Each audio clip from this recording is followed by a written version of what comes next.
How we doing today, folks? You're back for another hour of the Truth Hour. I'm 3%er. We're not going to be joined at this point in time with our other host, Bloody Bill. However, we will be recording a new episode tonight, the two of us together. I wanted to bring you something just real quick because it's an issue that I've been discussing a lot and something that I feel very passionate about that most people aren't informed or educated regarding. And that's going to be talking about the United States public school system and how it's actually modeled after what is most accurately known as Prussian indoctrination camps.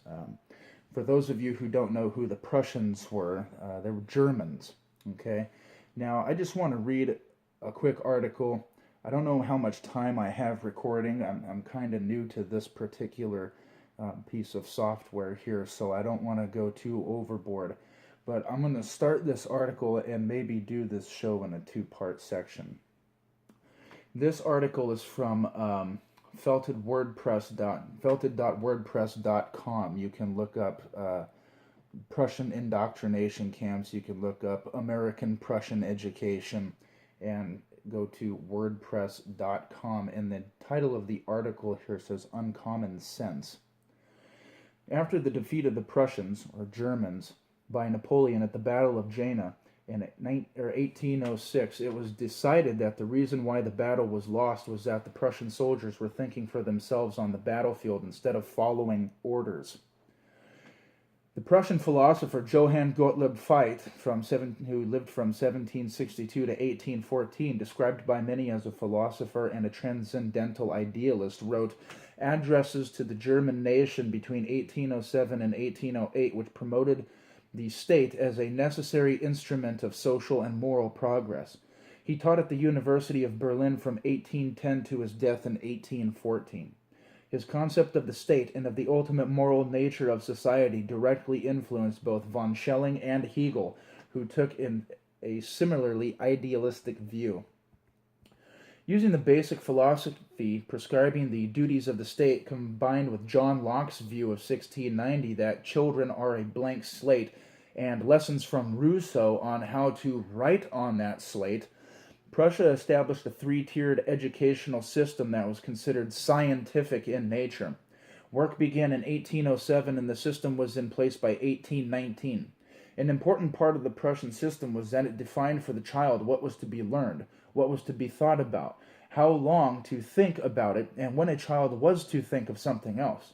Basically, it was a system of thought control, and it established a penchant in the psyche of the German elite that would later manifest itself into what we now refer to as mind control. Okay? And remember, I've already in previous shows talked about how the term government comes from two Latin words, gubernare and mente, which mean control and mind, respectively. So, government literally means mind control.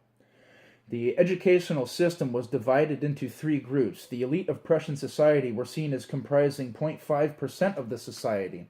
Approximately 5.5% of the remaining children were sent to what was called Realschulen, where they were partially taught to think. The remaining 94% went to Volksschulen, where they were to learn harmony, obedience, freedom from stressful thinking, and how to follow orders. These are in quotations. An important part of this new system was to break the link between reading and the young child, because a child who reads too well becomes knowledgeable and independent from the system of instruction and is capable of finding out anything. In order to have an efficient policy-making class and a subclass beneath it, you've got to remove the power of most people to make anything out of available information. This was the plan, to keep most of the children in general population from reading for the first 6 or 7 years of their lives. It's kind of odd how we start kindergarten at the years of 5 and 6, isn't it? Now, the Prussian system of reading was originally a system whereby whole sentences and thus whole integrated concepts were memorized rather than whole words.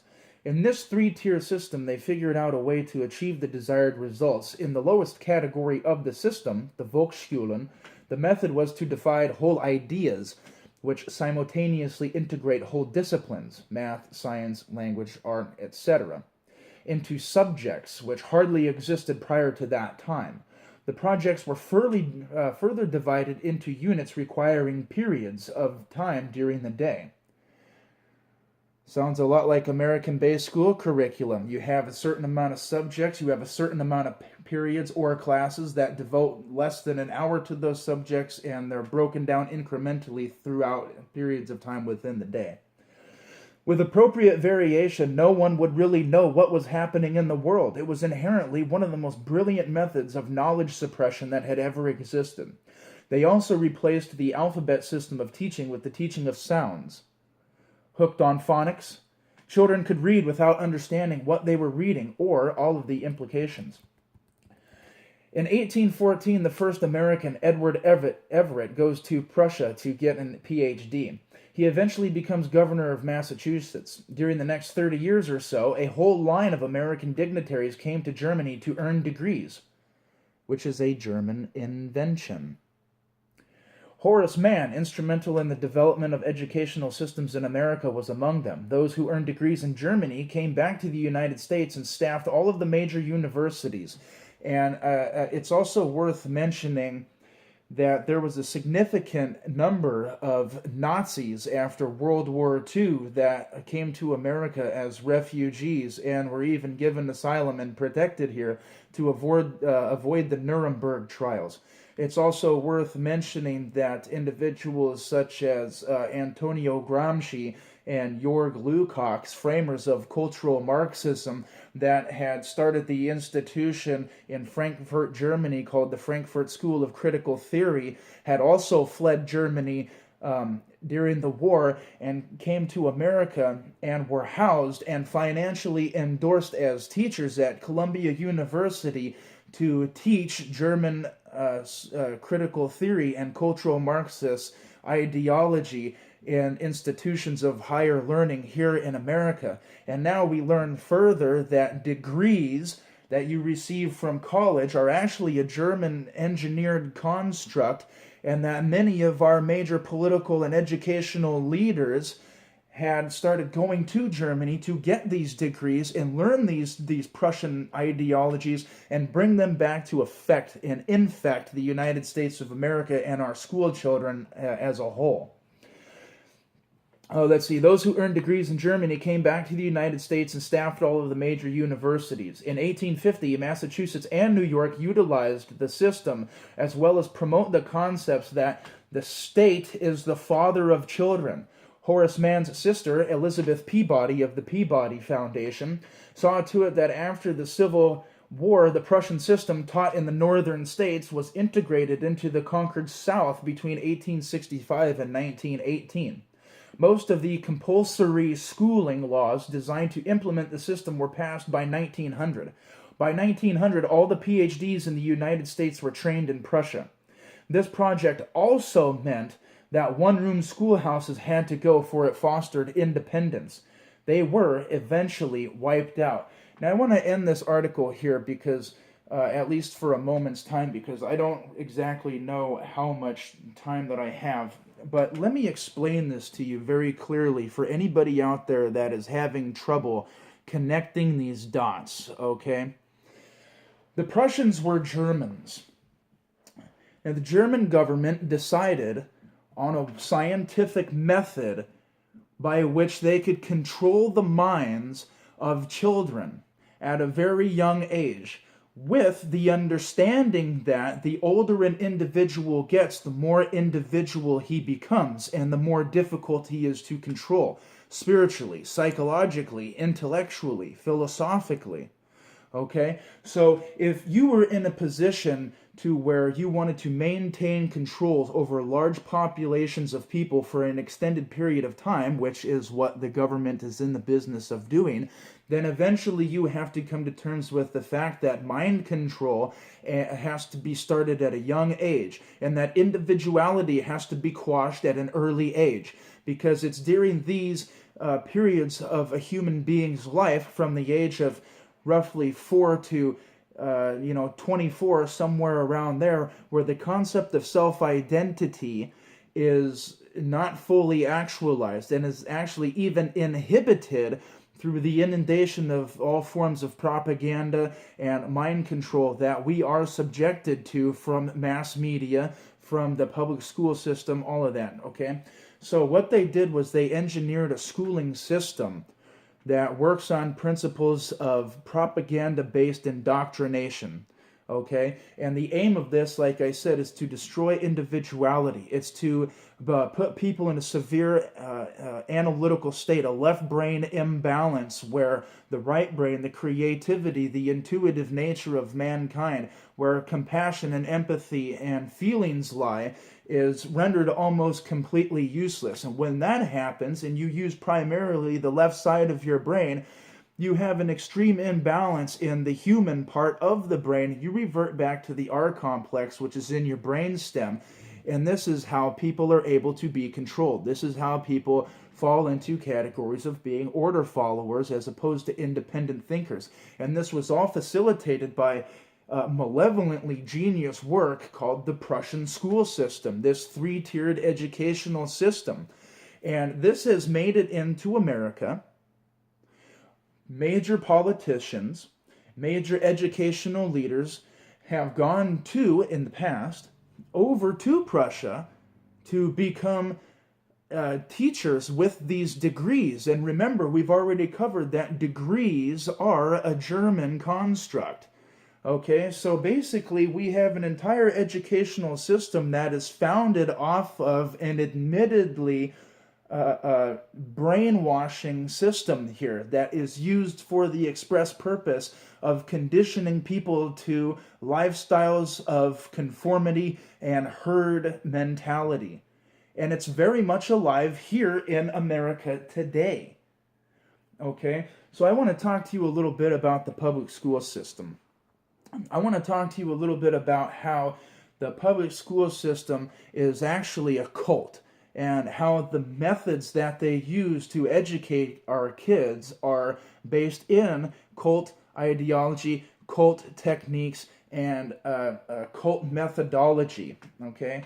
And one of the ways is I want to talk about auditory conditioning, okay?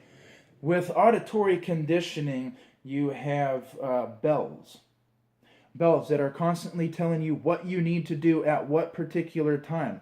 And even under the threat of punishment. Oh, the bell rang. I got to get to class or I'm going to get in trouble. Oh, I can't eat until the bell rings.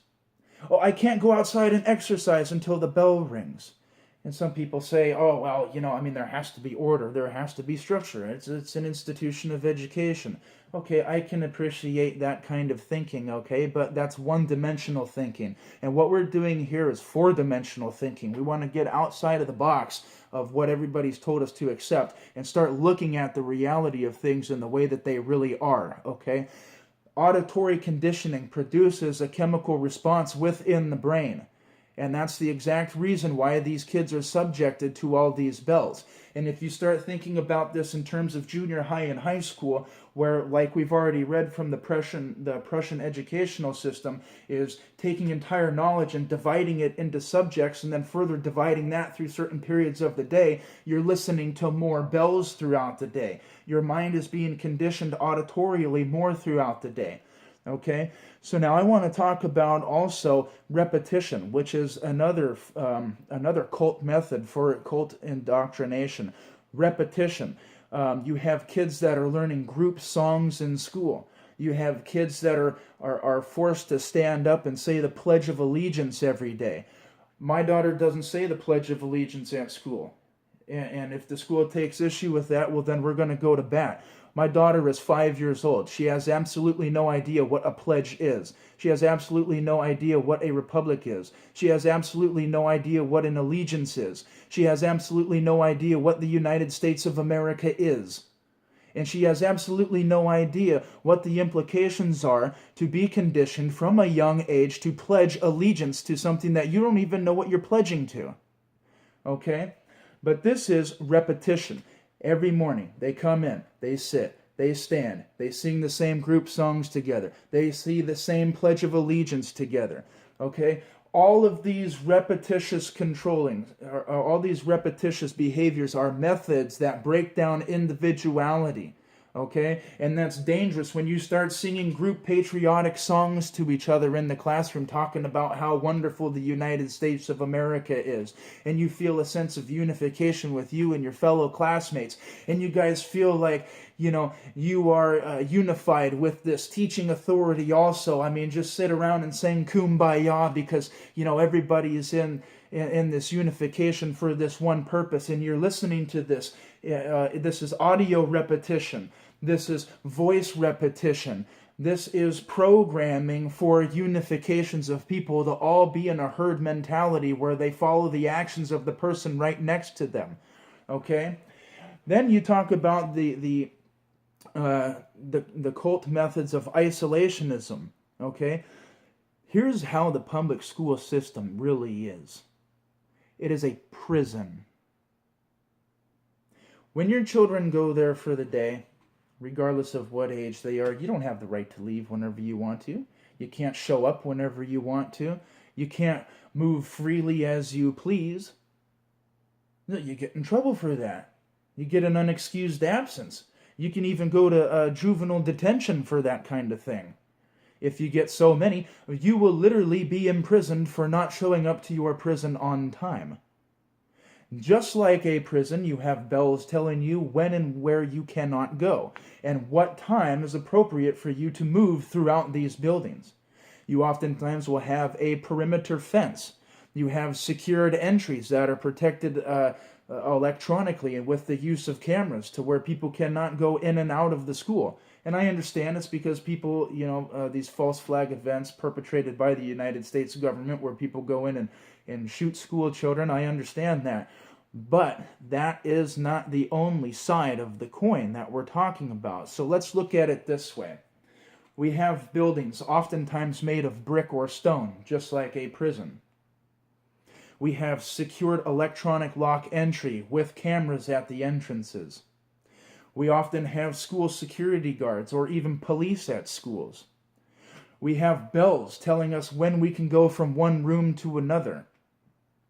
We have the authority of principals who can be looked at as the warden. Then you have the assistant principal or the assistant warden. Then you have the teachers, which are the guards. And then you have the classrooms, which are the cell blocks. Then you have chow time. So when the bell rings, you go get a food supplied sometimes by the school. And sometimes people can bring their own lunch, but you have chow time. You're also allowed to get a little bit of recess or a little bit of break time every day. So in the prison world, that's called yard. And if you don't follow these rules, you don't show up on time, you decide to leave whenever you want to, or you disagree with what the teacher's trying to teach you, or you say, you know what, no, I'm not going to read that state-sponsored book, and I'm not going to do that book report because I don't agree with the message in it. Guess what? Now you get detention. So you either conform or you get punished. Let's talk about constitutional rights within the school system. Are you allowed to speak out against your teacher? No. Are you allowed to speak freely in class whenever you want to? No. There is an obvious infringement on the basic human right of free speech. As a matter of fact, you have to raise your hand and ask for permission to speak. You don't see the psychological conditioning that's happening here at every turn within the public school system? Are you crazy?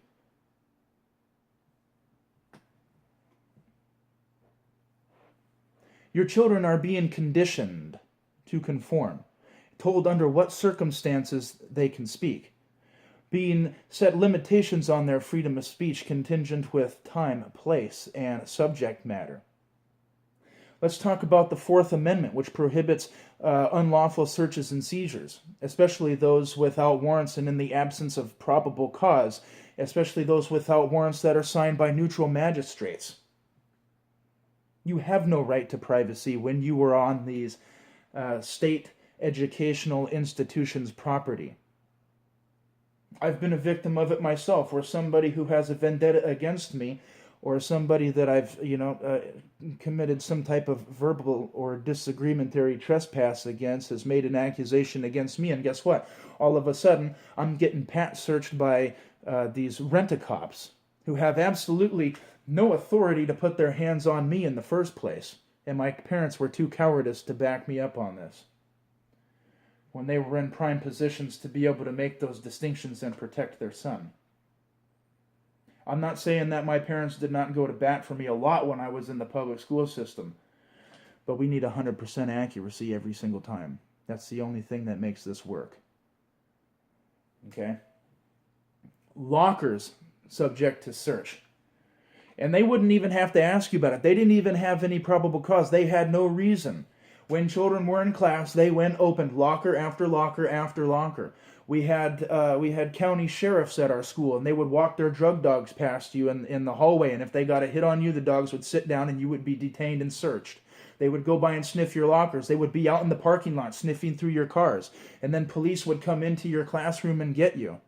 There's reports coming out of states here in the U.S. just as of recently where children as young as third grade, these teachers are having these sheriffs and police officers come in to do speaking at the school and getting kids down on their hands and knees with their hands behind their back, teaching them the proper ways to submit to state authorities.